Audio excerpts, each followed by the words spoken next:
Hi viewers, எனக்கு simplest recipe என்னன்னு பார்த்தீங்கன்னா சூப்பி மேகி. சிம்பிளாக எப்படி செய்யணும்னு சொல்கிறேன், மறக்காம பேஜை ஃபாலோ பண்ணிக்கோங்க. அண்ட் அட் லாஸ்ட் ஒரு இன்க்ரீடியன்ட் தான் மெயினே, என்னென்னு பார்க்கலாம். ஃபர்ஸ்ட் எண்ணெய் ஊற்றி அதில் வெங்காயம், கேரட், பீன்ஸ் இது எல்லாத்தையும் போட்டு வதக்கிக்கோங்க. வெஜ்ஜிஸ் நல்லா வதங்கினோடனே மேகி மசாலா, அப்புறம் கொஞ்சம் மிளகாத்தூள், சில்லி ஃப்ளேக்ஸ், உப்பு இது எல்லாத்தையும் ஆட் பண்ணி நல்லா மிக்ஸ் பண்ணிக்கோங்க.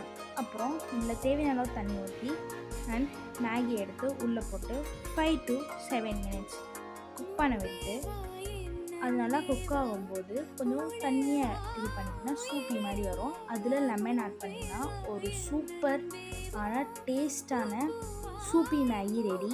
மறக்காமல் நீங்களும் ட்ரை பண்ணி பாருங்க. எப்படின்னு சொல்லிட்டு கமெண்ட்டில் சொல்லிட்டு போங்க. நெக்ஸ்ட் பார்க்கலாம். Tata, C by.